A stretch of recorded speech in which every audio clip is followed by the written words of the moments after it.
Have you ever desired for God to bless you, for God to surprise you, for God to mesmerize you in your life and in your walk with Him? Today we'll be talking about this right here on CITAM Church Online Youth Cafe. My name is Linda Mwaniki.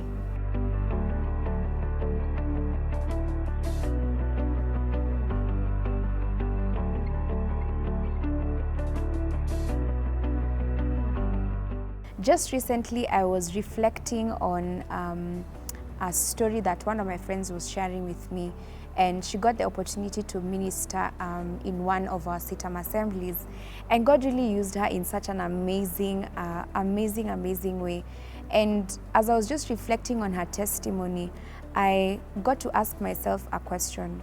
What does it take for God to bless us? What does it take for God to surprise us? What does it take for God to mesmerize us in our life?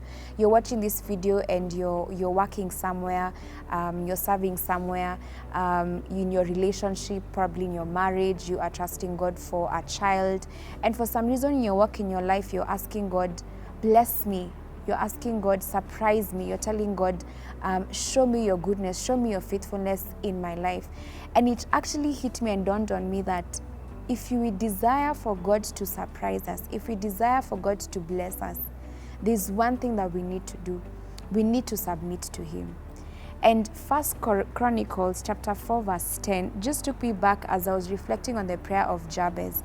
And from verse 9 it says, now Jabez was more honorable than his brothers, and his mother called his name Jabez, saying, because I bore him in pain. And Jabez called on the God of Israel, saying, oh, that you will bless me indeed and enlarge my territory, that your hand will be with me, and that you will keep me from evil, that I may not cause pain. So God granted him what he requested. As I was looking at this life and the prayer that Jabez made, it actually hit me and dawned on me that he was submitted to God. He was crying out to God, and he was telling God, this is my life. This is my open book. I'm opening up to you my life. I'm opening up to you my goals, my dreams, my vision. But I don't want to just open up to you, God. I want to invite you into my life. I want to invite you to come and change me, to come and increase me in this area, to come and bless me in this area, to come and surprise me in this area. And when I just reflected on this prayer, I realized that Jabez was submitted to God. This prayer reflects a prayer of somebody who was submitted to God. And it takes me back to the book of Romans chapter 1. The writer opens the book while saying that Paul was a slave to Christ. A slave is somebody who would basically do everything that the master would ask them to do.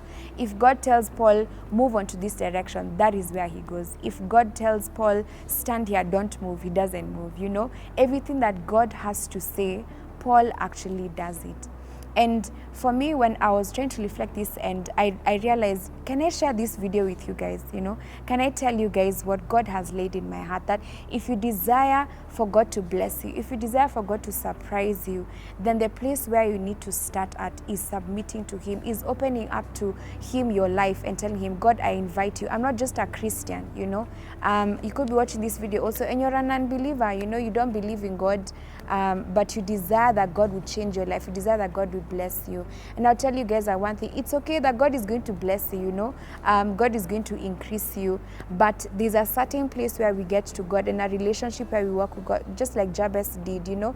He was working with God. He understood the nature of asking God to guide him, asking God to support him in order for God to bless him. And that is where God wants us to reach, guys. God wants us to get to that place where we understand that He's not just blessing us for the sake of blessing us, you know, but He's blessing us simply because we have chosen to submit to His Lordship. We have chosen to submit to His anointing, to His will, and we are allowing Him and telling Him, Holy Spirit, come and take over, come and take control. I want you to be in charge of my life. You're watching this video, I'd love to pray for you. If this is your prayer, I'd love to pray with you that God is going to change you and come into your life and make you more like Him. Father, Lord, we thank you for your word that is so real, that is so alive in our lives, King of all glory. Thank you, Lord, for your word that is sharper than any other double-edged sword, King of all glory. We thank you, Lord, for those who are watching this video. Everlasting Father, I pray for those who are trusting you to bless them with a child, with a job, with finances, oh God, with any other blessing, King of all glory, that is not known unto man but known unto you, oh God. I pray that, Father, you will give them their heart and their willingness to submit to you, King of all kings, that, Lord, their lives will be surrendered to you fully, 100%, oh God, that as they turn to the right or to the left, King of all glory, they will not be shaken, but they will understand that you are the Lord over their lives. Thank you so much for your word, King of all glory. Help us to walk in it, enlighten it. Everlasting Father, the Lord, you may change us and make us more like you. In Jesus' name we pray. Amen. Thank you so much for watching this video, guys. Please do like our Facebook page. You can follow us on Instagram, on Twitter, on Facebook as well. Please also subscribe to our YouTube channel. Until next time, God bless you guys.